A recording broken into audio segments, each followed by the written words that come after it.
Estamos a início a mais uma aula do nosso curso Em Cristo, uma carta da prisão, um estudo da carta de Paulo aos Efésios. E hoje nós vamos estar estudando aqui Efésios capítulo 3, versículos 7 a 13, e vamos falar sobre o apóstolo Paulo como ministro do Evangelho. Estamos já quase concluindo o capítulo 3 da carta aos Efésios. E na nossa última lição, nós consideramos o apóstolo Paulo como prisioneiro de Cristo. E agora passamos a considerá-lo como seu ministro. Paulo alegrou-se no privilégio de ser constituído ministro. A palavra grega traduzida ministro, no versículo 7, é diáconos, que significa servo. Não é costume alguém se gabar de ser servo. Isso não é muito comum. E Paulo bem podia ter escolhido outra palavra do seu rico vocabulário. Porque então ele achou o mais rico privilégio ser servo de Deus? Bom, eu vou enumerar para você algumas razões pelas quais eu acredito que Paulo considerou ser para ele um grande privilégio ser reconhecido como servo de Deus. Primeiro, pelas bênçãos que o Evangelho proporciona. No versículo 6, o apóstolo Paulo menciona 3 grandes bênçãos. A riqueza espiritual e celestial, de que os crentes de todas as raças são co-herdeiros. O privilégio de pertencer à igreja como membro do corpo de Cristo e o fato de que os crentes são co-participantes da promessa em Cristo Jesus por meio do Evangelho, do qual Paulo foi constituído ministro. A promessa em Cristo Jesus é a promessa de salvação, feita desde a entrada do pecado no mundo, lá em Gênesis capítulo 3, versículo 5. Então, em primeiro lugar, ou melhor dizendo, a primeira razão pela qual Paulo considera ser um privilégio ser servo de Deus é pelas bênçãos que o Evangelho proporciona. Em segundo lugar, pelos grandes privilégios espirituais que ele recebeu. Nos capítulos 1 e 2, nós temos estudado a graça de Deus na salvação do homem. E a graça de Deus ainda é assunto no capítulo 3, quando o apóstolo Paulo considera a graça de Deus em relação ao seu ministério, concedendo-lhe 2 grandes privilégios por ele imerecidos. Primeiro privilégio, o privilégio de ter recebido de Deus a revelação da doutrina da graça. Paulo considera essa revelação da graça como sendo um grande privilégio que ele recebeu de Deus. Paulo, então, leva a mensagem do amor de Deus aos gentios. Diz no capítulo 3, versículo 7, do qual fui constituído ministro, conforme a mensagem do amor de Deus. Do qual fui constituído ministro, conforme o dom da graça de Deus é me concedida. Em 1 Timóteo 1,12, ele ainda contempla os favores de Deus para ele, favores imerecidos por ele. Então, Paulo tem um entendimento sobrenatural, um entendimento extraordinário da graça, e ele vai repartir esse entendimento com os gentios, e isso para ele é um grande privilégio. Terceiro, ou a terceira razão, por Paulo considerar grande privilégio ser chamado e ser efetivamente um servo de Deus, pelos 2 recursos espirituais para a sua missão. Os privilégios foram acompanhados pelos recursos espirituais para poder cumprir a sua missão e o seu ministério. São a graça de Deus e o poder de Deus, da qual fui constituído ministro, conforme o dom da graça de Deus, a mim concedida segundo a força operante do seu poder. Versículo 7. Então nós vemos primeiramente aqui Paulo falando sobre a graça de Deus. A graça de Deus não é apenas o conteúdo da mensagem, mas também é o recurso e a força no serviço de Deus. O amor imerecido não termina com a salvação do homem, mas é um suprimento constante. Graça sobre graça. João capítulo 1, versículo 16, suprindo todas as necessidades da vida espiritual e do serviço a Deus. Tudo que Paulo era e fazia, ele devia à graça de Deus. Ele escreveu: pela graça de Deus sou o que sou, e a sua graça a mim concedida não se tornou vã. Antes trabalhei muito mais do que todos eles. Todavia, não eu, mas a graça de Deus comigo.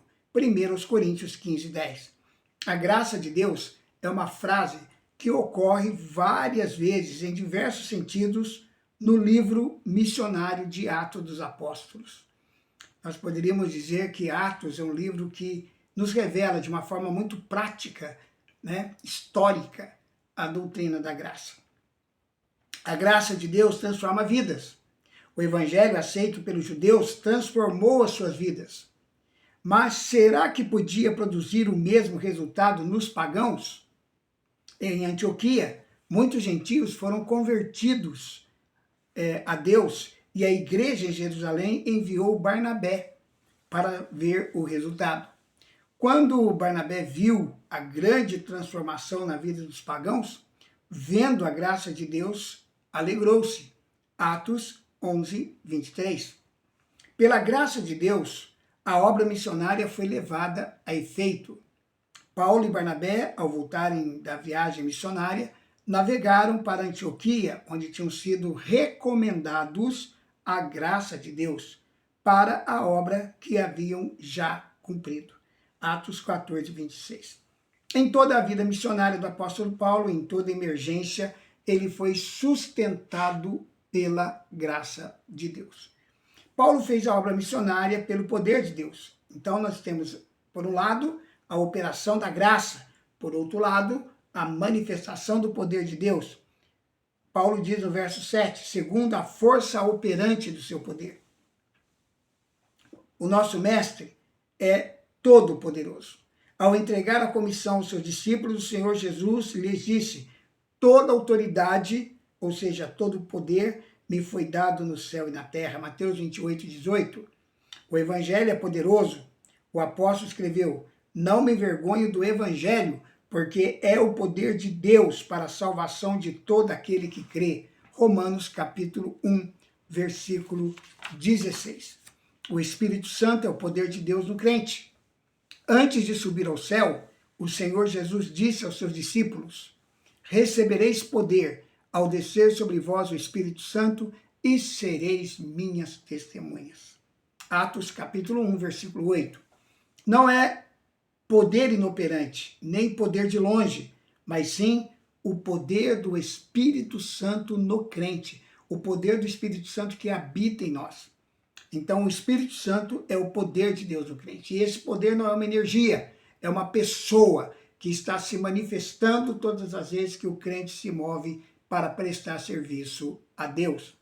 A mensagem de Paulo era o evangelho das insondáveis riquezas de Cristo. Vemos isso no verso 8. A grandeza do evangelho confiado a Paulo produziu nele humildade e não orgulho. Com toda sinceridade ele declarou: a mim, o menor de todos os santos, me foi dada esta graça de pregar aos gentios o evangelho das insondáveis riquezas de Cristo, no versículo 8. Aquele que sabia exercer a sua autoridade apostólica ao pensar no grande privilégio de pregar o evangelho aos gentios, sentiu-se muito pequeno. Parece que o apóstolo estava fazendo um jogo de palavras com o seu nome, que em latim é Paulus, que significa pequeno, Em grego também ele tem sentido esse significado. Devemos notar como Paulo escreveu a mensagem do evangelho. É o evangelho das insondáveis riquezas de Cristo, pois seu assunto é Cristo.